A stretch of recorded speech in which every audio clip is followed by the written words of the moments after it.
engaged in all types of worldliness. And yet it's said that his saving grace was that he was truthful, but not just truthful. He was also extraordinarily bold. Sri Ramakrishna used to say that he had the attitude of Bhairava, and the heroic attitude, the attitude of a Veera or a Bhairava, a very heroic mode. And so that heroism came out in various ways, but one of the ways it came out was in the fact that he didn't hide anything, that what he was out on the surface for everyone to see. And Swami Vivekananda had great love for Girish Ghosh. In fact, not just love, Swamiji even had respect for Girish Ghosh. And as you see in their interactions even later when Swamiji returned from America, he had great love and respect for Girish Ghosh. And one of the things that he certainly loved about Girish was his boldness, because Swamiji once said, if you do something wrong, that's okay, but don't do it secretly. Whatever you do, do it openly. Don't go around hiding and trying to get away with things under the cover of darkness. If you're going to do something wrong, then do it boldly. Do it out in the open. Don't hide things. So Swamiji loved that boldness about Girish Ghosh. And so his faith also was bold. His faith, his Vishwasa, his Nishtha was bold. But he didn't start out with faith in Sri Ramakrishna. He started out with truthfulness and he started out with boldness. But when he came to Sri Ramakrishna, he began to see the extraordinary quality of the man, the extraordinary spirituality of the man. And Girish, because of his boldness, he was not afraid to confront Sri Ramakrishna. He was not afraid to taunt him. He was not afraid to insult him. Not that that's what we should do, but Girish did do it.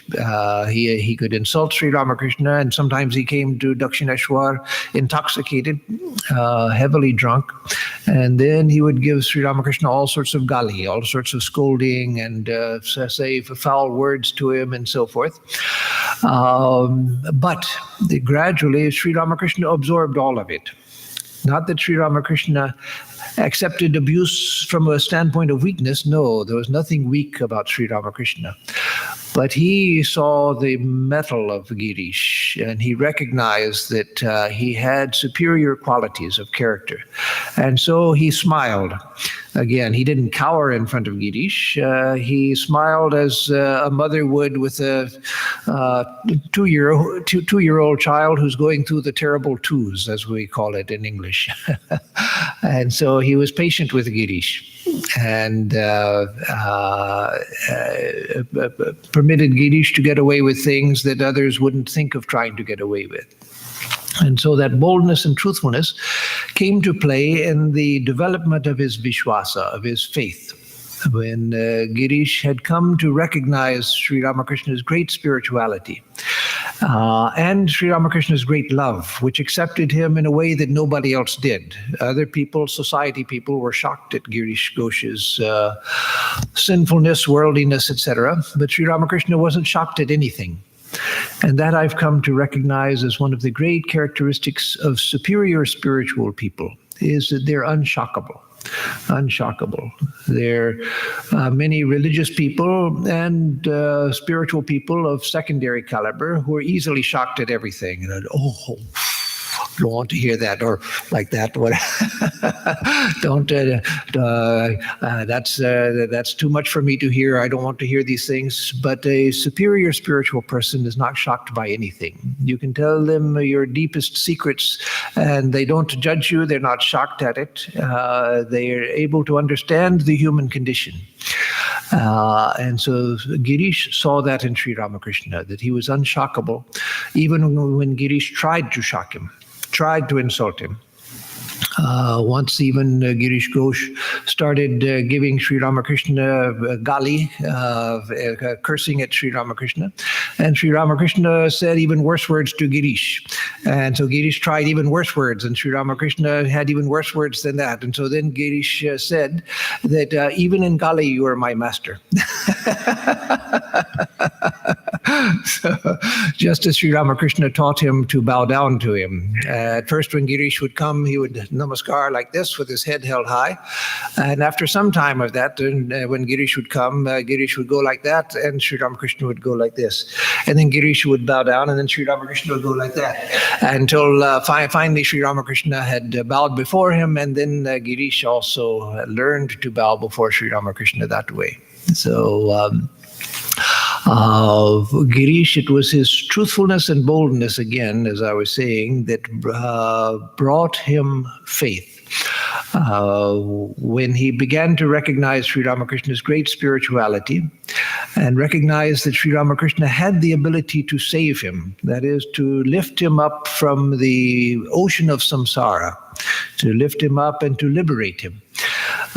Then he came to Sri Ramakrishna and asked him to give him instruction, to teach him what should he do in order to attain to liberation. And Sri Ramakrishna said, well, you think of God in the morning and evening. And Girish said, well, I can't do that. When it's morning, when it's evening, I don't know. If I'm in a creative mood, day and night pass and I'm not even aware of them. And so Sri Ramakrishna went through a series of statements. Well, if you can't do that, then do this. Much like Sri Krishna does to Arjuna in the Gita. And so Sri Ramakrishna would say, like, well, at least before you go to bed, or at least when you eat, think of God, and so forth. And Girish said, oh, I can't promise to do that. And so he couldn't promise to do anything. And then Sri Ramakrishna said, well, then give me your bokulma, give me your power of attorney. And the Bengali word for your power of attorney. And Girish thought that, well, now I'm free. That I'm glad to give. You be responsible for me, and I don't have to be responsible for myself, so I'm free. All the responsibility is yours. So Girish was delighted to get off without having to do anything. Didn't have to do anything. Sri Ramakrishna is completely responsible for me. I'm not responsible for anything. But because Girish was truthful, when he said, yes, I give you my power of attorney, later he began to realize what that meant. He began to realize that I can't do anything on my own because I've given my power of attorney to Sri Ramakrishna. He's responsible. And so he's not just responsible for taking care of the bad things. He has full responsibility for me. So how can I say that I'm going to do anything? It's only what Sri Ramakrishna wills that I can do. And so it was that boldness and that truthfulness which was the saving grace of Girish. And that's one thing that is good to remember, that in all great souls, you will find that each one of them had some saving grace. Not all of them was the same thing. Different ones had different, like Swami Premananda, it was his utter purity and utter innocence, like that of a newborn baby. Sri Ramakrishna used to say that Babu Ram, who became Swami Premananda, that he was pure to the very marrow of his bones. And so in his case, that was what it was. And in Swamiji, it was the tremendous power of knowledge and the power to cut right through illusion to the ultimate truth. But in Girish Ghosh, it was his utter truthfulness. And so that led him to faith where he believed that, or he not believed, he knew that he couldn't do anything on his own. And later, that was a growing realization. And that's also something to learn about spiritual life, is that spiritual life is a progressive affair. We begin knowing a little bit, understanding a little, and gradually we understand more and more and more and more. We begin to see larger and larger implications of everything that we take up. And so Girish began to see the larger and larger implications of what it meant to give Sri Ramakrishna his power of attorney, until he came to the point where he realized, I can't even breathe unless Sri Ramakrishna wills it. How can I take a breath on my own volition that I'm going to breathe? How can I even think that? I've given my power of attorney to Sri Ramakrishna. So yes, he didn't start that. He started by thinking, oh, thank God, now I don't have to do anything. I'm completely free. Sri Ramakrishna will do everything and I can go ahead and enjoy my life as I've been doing. But then he came to the point where he realized, no, I can't even breathe without the will of Sri Ramakrishna. So that was his faith. So that faith is not obviously what we understand when we talk about blind faith. Blind faith. Blind faith means that I believe something just because somebody's told me and I'm afraid to question it. And I just hope that it's true, and I don't want to think about it. And so blind faith is just accepting on the authority of a temple or a church or a synagogue or a religious authority, a religious teacher or a religious book, just because the book says it, just because the church or synagogue or temple says it, or just because the teacher says it. I don't want to think for myself. I don't want to get into trouble by thinking for myself. So just somebody said it, so I believe it, and that's where it ends. No, that's what we mean by blind faith. And so that was not what Girish had. He had living faith.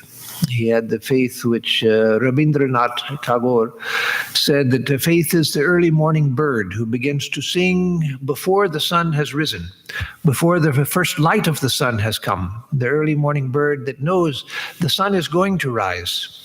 And so I sing because I have no doubt. I know that the sun is going to rise. I haven't seen it. I haven't seen even the first light yet. But I know that now is the time when the sun is going to begin to make its first light present and visible. And so I sing. And so that is living faith, the faith that, no, I know that God is. I know that the Divine Mother is. I know that Thakur is. I know that Mother is. I don't have any doubt anymore. There's no place for doubt. So that we don't get easily. Some people are born with that kind of faith, and Sri Ramakrishna said that that was the result of lifetimes of spiritual practice. If we're born with that type of faith, where we have a spontaneous faith in the existence of God or of spiritual reality, because it applies to the impersonal path of knowledge as well as to the devotional path. Both paths, faith is essential. Even in Buddhism, where there's no God and there's no soul. But one of the steps on the path of Buddhism, one of the early steps, is faith. Faith. That's an essential step on the path of Buddhism, as it is in every religion. There's no religion which doesn't speak of faith. Why? Because we see all of this. We have faith that this is out there. We have faith that the world is what we see it to be. But God, self, that is the infinite self, the Atman, or the state of enlightenment for the Buddhists who don't accept either self or God, that's not visible. We don't see it. And so that's why we need faith, because we're centering our lives in something, we're basing our practice on something, we are striving for something that we don't see, something that we haven't experienced. We're saying that I want to dedicate my life to God. I want to dedicate my life to the search for self-knowledge. I want to dedicate my life to the search for enlightenment. And yet I haven't seen enlightenment. I haven't seen God. I haven't seen the infinite self. And yet I want to dedicate myself to it. And so faith is that which allows us to dedicate ourselves to that which is still beyond our direct experience. And so how do we get living faith as opposed to blind faith, which just, I'll just go through the motions. I'll go to the temple and break a coconut and make some offerings and take some sweets, and God knows where it goes. But if there is a God, at least he knows that I gave some sandesh or broke a coconut for him, and so maybe my son will pass the exam or whatever. How do we get beyond that kind of blind faith, which is just mechanical faith, just the fear of God not existing? Because if God doesn't exist, then there's nobody to help with my son's examination. So how do we get beyond that blind faith to living faith? Sri Ramakrishna said that the more you handle flowers, the more the perfume of the flowers sticks to your hands. And so the more you deal with spiritual ideas, the more the fragrance of those ideas begins to linger in your mind and linger in your heart, and the more real they become. Why do they become real? Swami Vivekananda often was confronted with this question of hypnosis. If you tell yourself something is real long enough, then you come to believe it. And that's the whole basis of modern advertising. It's the basis of modern political campaigns as well. You tell somebody, even if it's a lie, you repeat it enough times and people begin to believe it. And so the question is, well, what about all of this religious stuff? What if it's just made up by priests and people, such religious people and institutions, in order to control people? And that's what many modern people think, East and West, that religion is just a means for controlling people. People like priests, swamis, rabbis, they have to eat, and so they tell all these lies to people so that people will come and make offerings to the temple so that they can have something to eat and have the necessities of life. So that's all that religion is. Oh no. The real faith comes when we don't hypnotize ourselves into believing something which is untrue just by repeating it over and over again. We begin to believe because it is true. The nature of spiritual truth is that the more you deal with it, the truth of it begins to become self-evident. It's not that you've beaten yourself over the head enough times with a false idea that you hypnotize yourself into believing that it is true, even though it's not. No, the truth of it begins to become self-evident. If I tell you, pray to the wall every day, twice a day, in the morning and evening, pray to the wall, spend a half an hour praying to the wall, talking to the wall, and one day the wall will talk to you. And one day you'll realize the wall. Well, of course, you would be foolish to follow me. And if you did do it, you're not going to get anywhere. But if a spiritual person tells you to pray every day, and you begin to pray just because that spiritual person, you have faith in their words, you believe that they know something that I don't, and you begin to do it, then after some time you begin to feel that there is someone listening to your prayer. You feel that, well, I'm not hearing anything back. I'm not getting results. I'm not getting things or anything. And yet I feel that someone is listening when I pray. And that's because there is someone listening.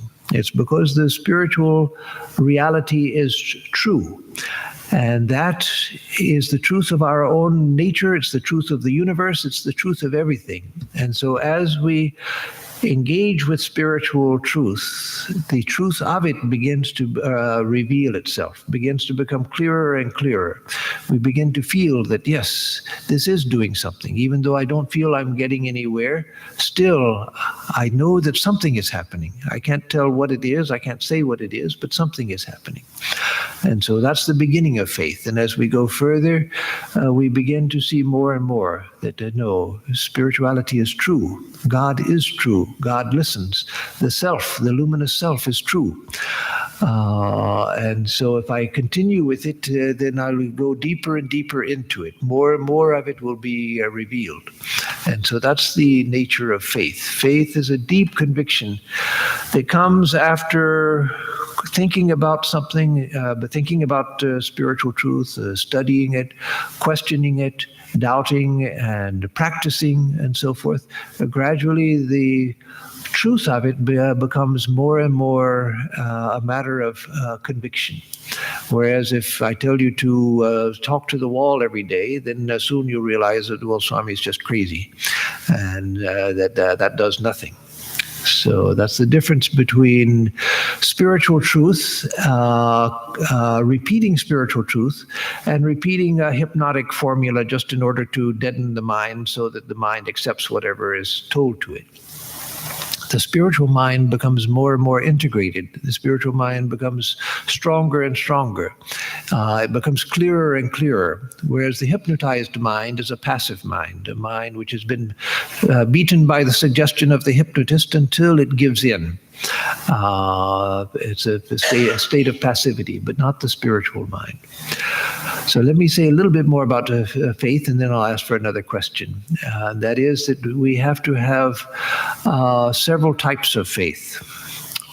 Swami Vivekananda said that the old religion said, he who does not have faith in God is an atheist. But the new religion says, he who has no faith in himself is the atheist. And so Swamiji said, first have Atma Shraddha, have faith in yourself. Atma Shraddha, faith in yourself. Believe in yourself. Believe that all power is inside of you. So why did he put that first?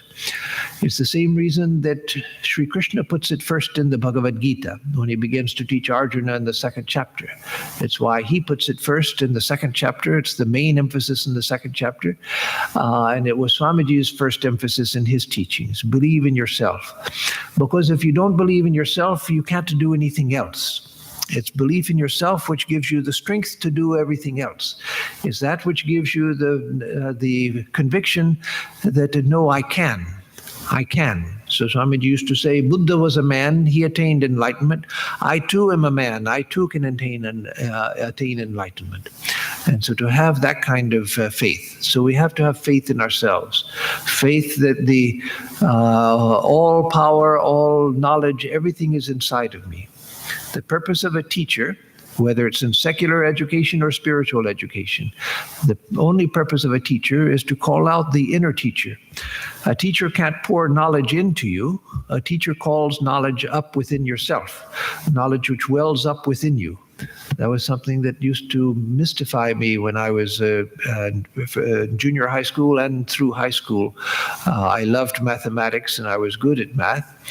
And when we were given a difficult problem, and suddenly I would see, I'd look at it and it was just confusion at first, and then suddenly I would see the way to solve it. But how I saw the way to solve it, I couldn't figure out. That there was something that happened inside of the depths of my mind where I saw, oh, this is the way to solve it.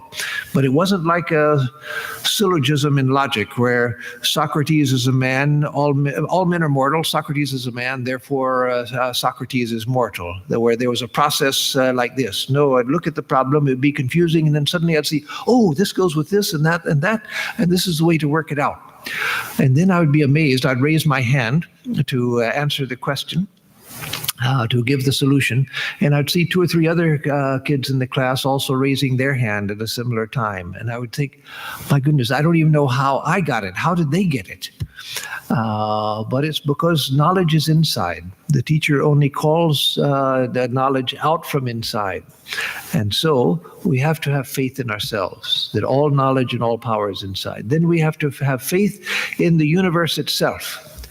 We have faith in the universe, but we have to have more faith in the universe. That is, we have faith that the ground is going to support me. It's not going to open up and swallow me like with Sita when she entered back into Mother Earth. That no, the earth is going to support me. The car is going to get me here. Even after all of these people breathe, there's still going to be breath left for me. There'll still be air left for me.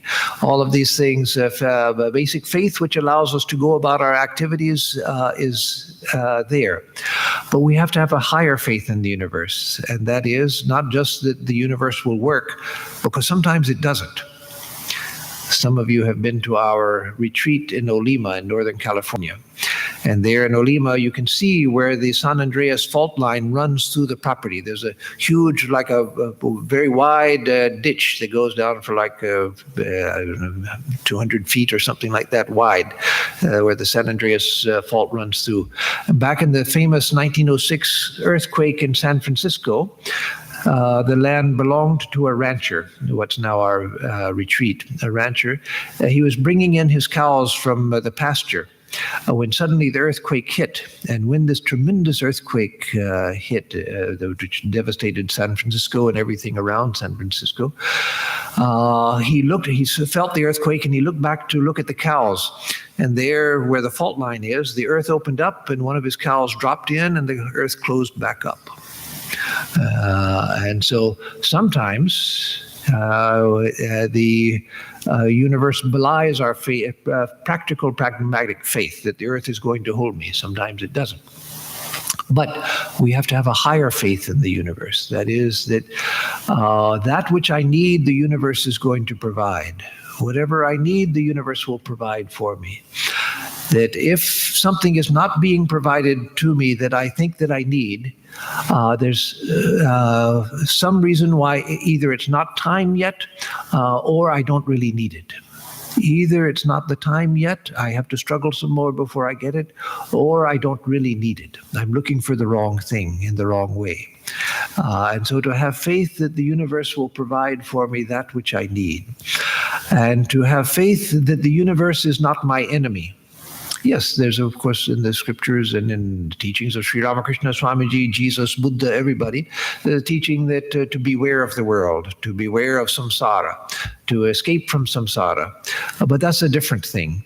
The world as a dharma kshetra, as a field for the performance of dharma, that it's there for me, that this is the field in which I'm going to work out my dharma. And the world for each one of us comes to us in a way that is meant for us. That the world that I see, the experiences I see in the world, are uniquely fitted to my needs, not to my wishes, but to my needs. And that's true of everyone. So to have that higher faith that the universe provides me that which I need, even the problems that I have, even the difficulties, even the painful experiences I have, those have come to me because there's something there that I need to experience, something I need to work out. So the world have faith that the world is a dynamic field of experience which is providing me that which I need. And the third is faith in God. So faith in self, faith in the universe, and then faith in God. That there is this infinite ocean of intelligence, but not just an ocean of intelligence. That would be, or could sound very cold. An infinite ocean of intelligence, which is an ocean of love as well. And that is real. And that responds to me. When I think that God is personal, I say I worship the personal God. What do I mean by personal? What do I mean by the personhood of God? Not necessarily a form. Yes, as we believe in Hinduism, that God can take on infinite number of forms, the forms of deities and other forms as well. But personhood means that it responds to me. If we were in a dark room, completely dark, where there's not a ray of light and you can't see anything, absolute darkness, but still if I could talk to you and you could talk to me, it doesn't matter that I don't see your form, and you might not even have a form as far as I care, but the fact that I could talk to you would be enough for me to understand that you are a person. And so the personhood of God means that God responds to me. And so to have faith that there is this infinite intelligence, all-knowing intelligence, as Sri Ramakrishna said, not even, God hears even the footfall of an ant. No leaf quivers, as Sri Ramakrishna said, without the will of God.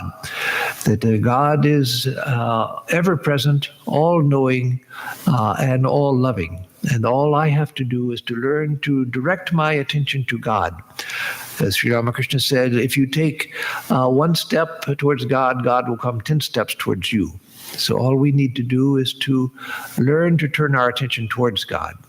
That itself is hard enough. That's a big enough task, but that's our part, and the rest is done by God. And so to have these levels of faith. So now let me see if there's another question. Okay, one Shiv here in the. This is just a moment to get the microphone, so it'll be recorded. Okay. This is from Swami Vivekananda. He has a quote: "Awake, arise, stop not until I put ideals by Ishwar goal are reached." So then he goes on, and here is the ideal. When a man has no more self in him, no possession, nothing to call me or mine, has given himself up entirely, destroyed himself, as it were, in that man is God himself. For in him self-will is gone, cast out, annihilated. That is the ideal man. When I talked to my wife said, then we are almost gone. Looks like we can't love our children. Yes, yes. But that's a beautiful statement, but it's a difficult statement to understand, admittedly. That's difficult to understand. And what Swamiji is talking about is the very highest ideal. That's not where we start. Swamiji is not saying, okay, Shiv, now be this right now. No. He's saying that that's where we want to go. And if we know where we want to go, and I see where I am, and I know where I want to go, then I begin to have an idea of a path to get there. If I want to go from here to Austin, I don't start driving towards Louisiana. If I know that I'm going towards Austin, I'm here in Houston, a long ways from Austin, but I know that's where I want to go. So that tells me which way to turn out of the driveway. And then at the next, the stop sign, it tells me which way to turn there, because I know that I'm going to Austin. So I'm not there for a long time, but I begin to see that, oh, there's a path that leads me there. And so Swamiji is talking there of the very highest ideal. And so if we can understand that as an ideal, then I can begin to, in my little way, in my present life, with my present circumstances, I can begin to move in that direction. So here Swamiji is talking in a particular language, spiritual, religious language. What I mean by that is that if I want to describe a spiritual truth to you, then I have to find a way to speak of it, because spiritual truths are there's higher than language itself. They're matters of experience that can't really be described fully in words. But if I want to talk about it, then I have to find a way in human language and human terms to point to something which is beyond human terms.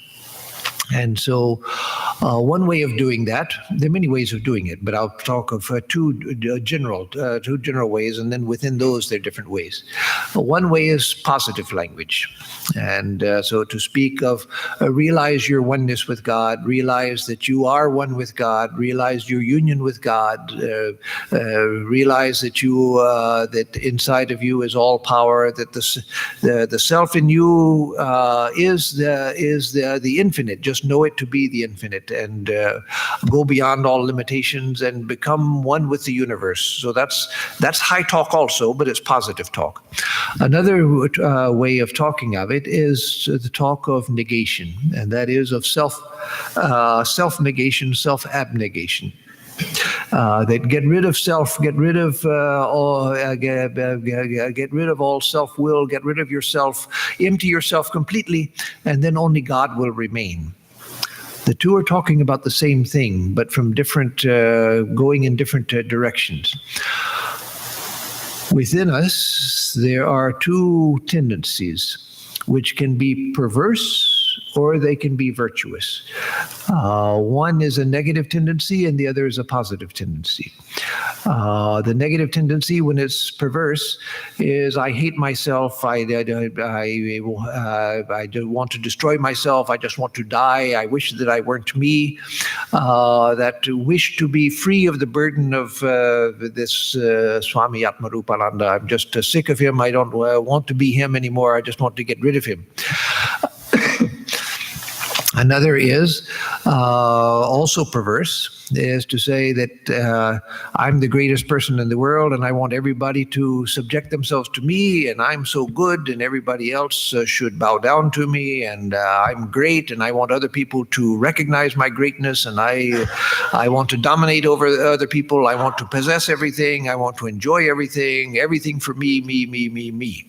So one is I hate myself, I want to get rid of myself. Another is I love myself and hate everybody else, and so I want to impose myself on everybody else.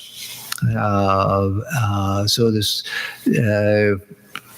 tendency towards self-destruction and towards self-domination, that I'm going to dominate everybody by myself. Both of them are perverse. But both of them come from virtuous tendencies inside of us which have become perverse.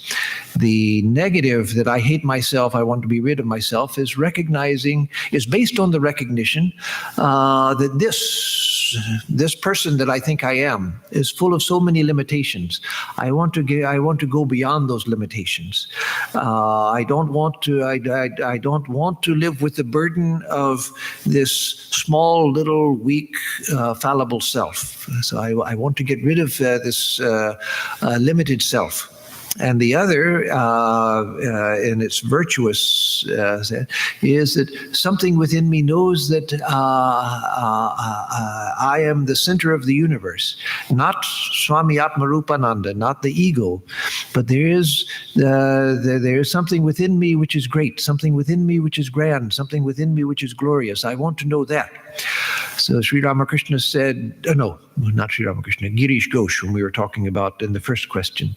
Girish Ghosh said that Swami Vivekananda became so huge that the net of Maya, of illusion, couldn't contain him. That is, he saw himself as one with the whole world. Not in a selfish way, but in a sense of identity, identifying with the whole world as himself. And so he became so huge that Maya couldn't contain him.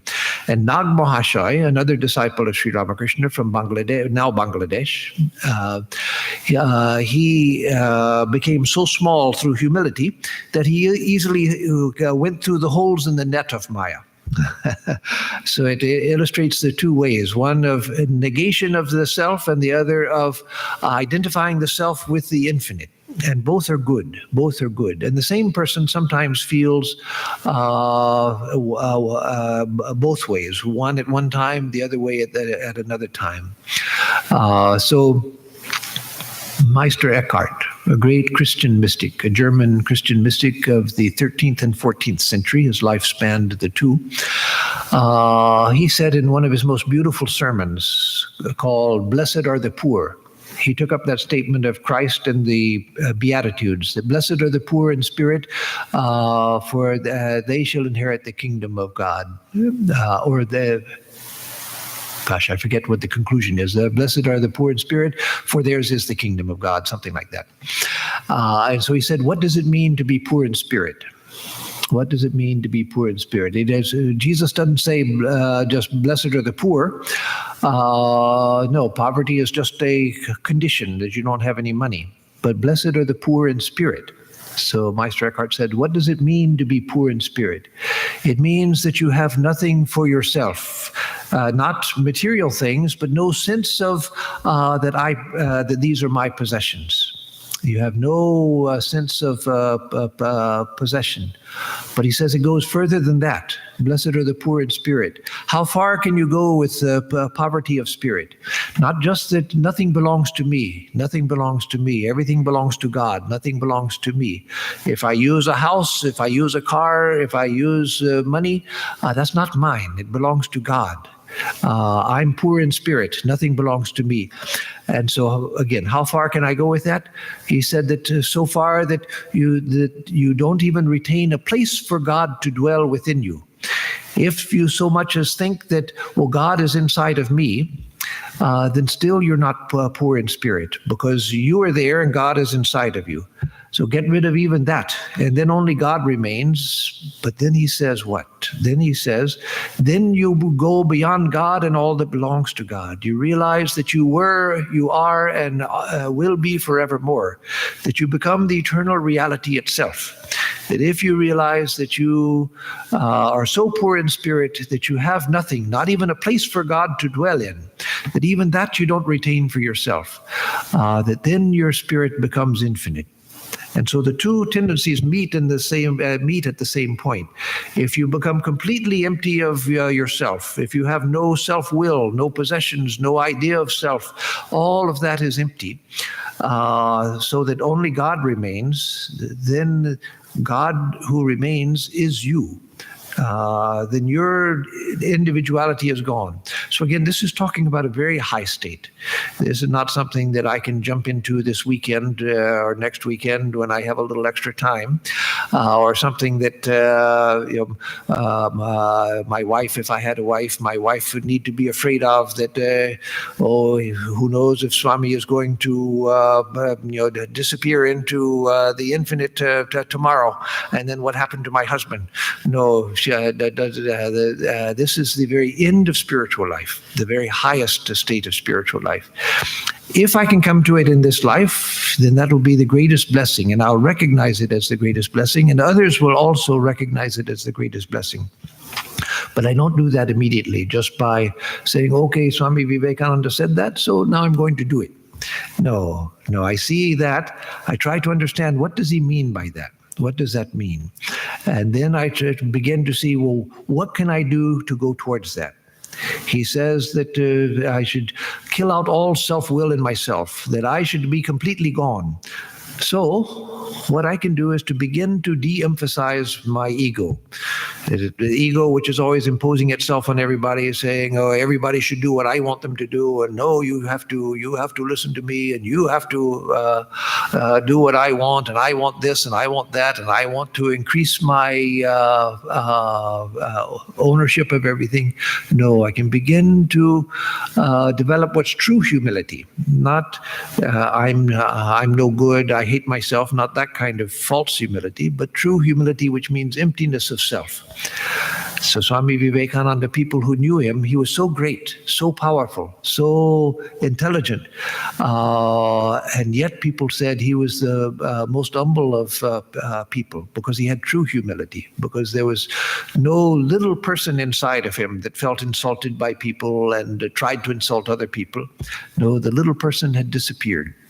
And so if I realize that that is where I want to go, that there I become, because I no longer exist, I've become the infinite.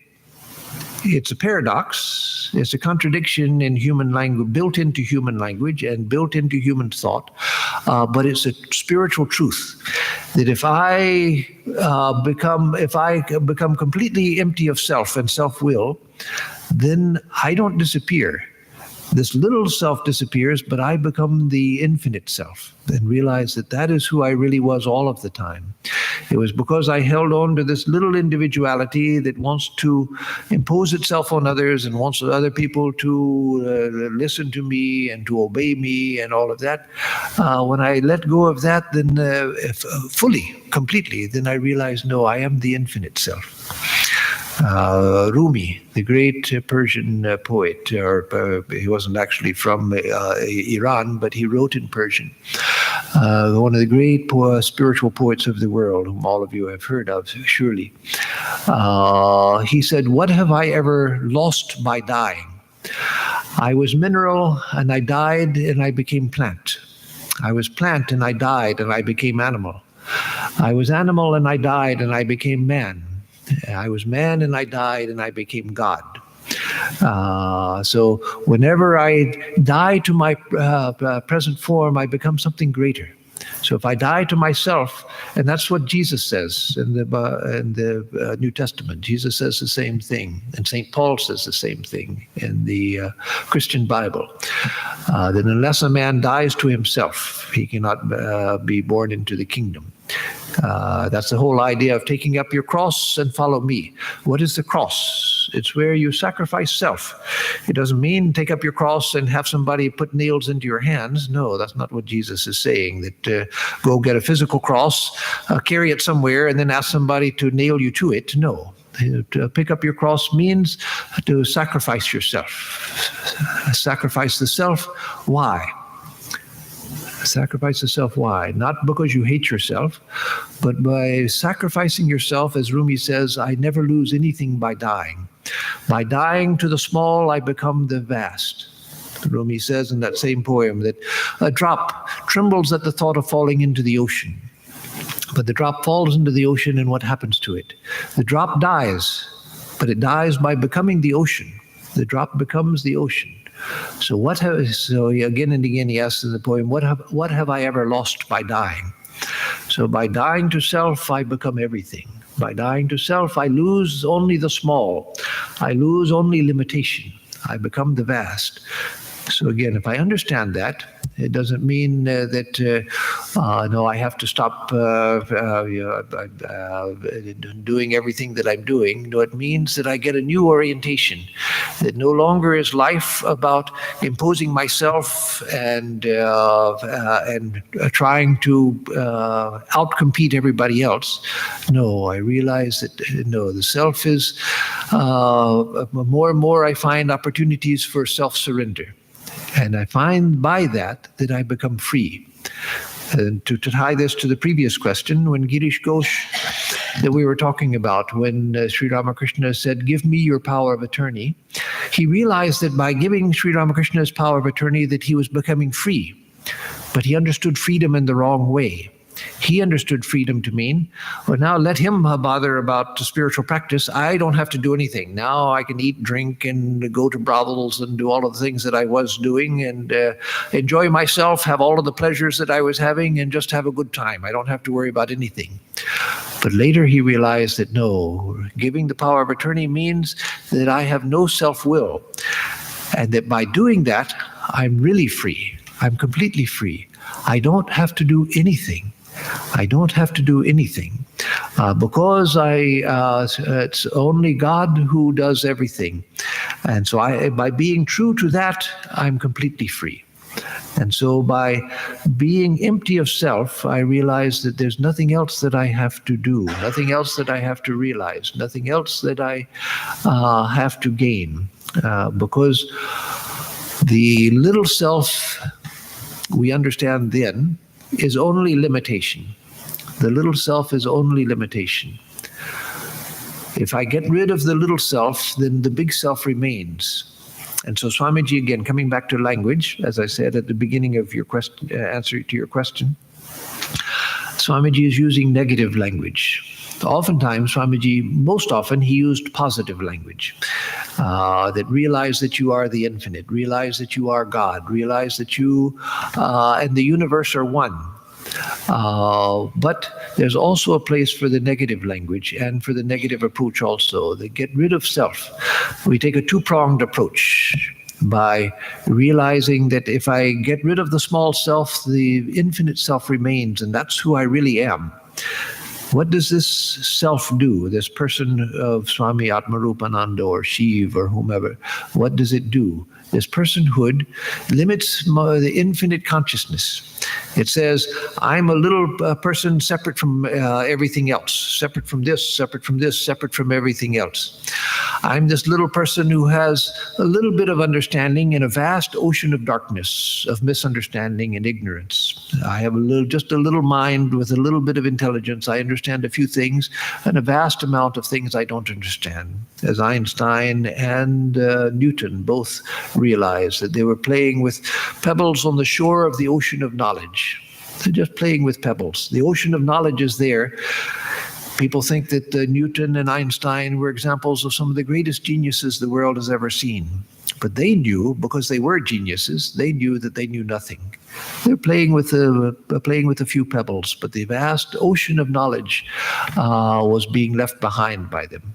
And so this little person, Swami Atmarupananda, Shiv, or whomever, is limited in power. I can do a few things, but the vast number of things I can't do. I have a little bit of strength, and so I can pick up a big heavy rock and throw it a few feet. But look at the world. What is that in comparison to the world? I can't move mountains. I can't move planets. I can't crush the sun. I can pick up a rock. So what? Big deal. Swami Atmarupananda can pick up a rock. That's a great accomplishment.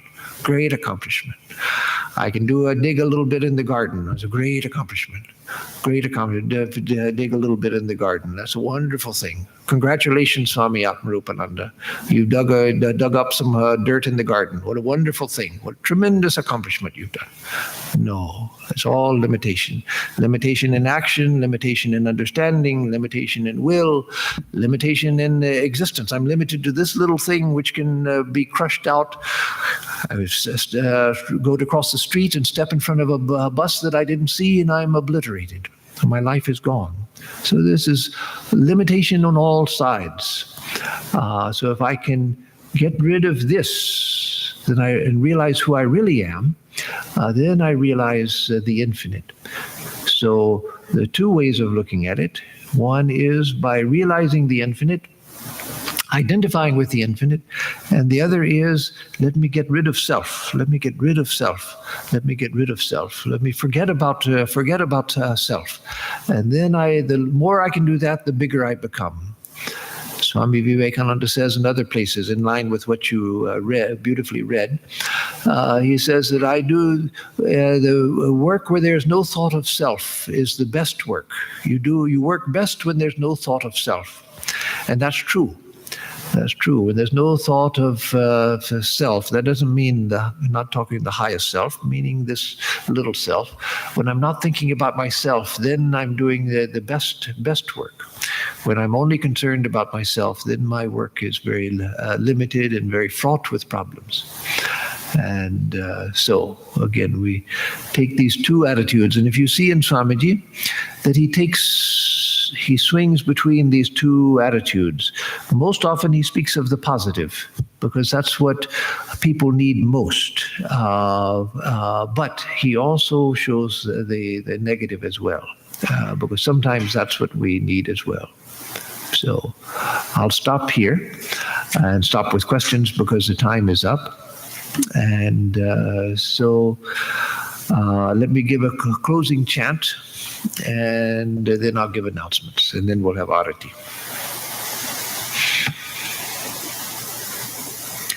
Om Dyo Shantihi Antariksham Shantihi Prithvi Shantihi Apashantihi Oshadhaya Shantihi Vanaspataya Shantihi Vishwe Deva Shantihi Brahma Shantihi Sarvam Shantihi Shantireva Shantihi Sama Shantiredhi Om Shanti Shanti Shantihi. Peace is in the heavens, peace is in the sky, peace is on earth, peace in the waters, peace in the plants and the trees. The gods are peace. Peace is the nature of truth. Peace alone, peace. May that peace, real peace, be with us all. Om, peace, peace, peace be unto us and to all the beings of the universe.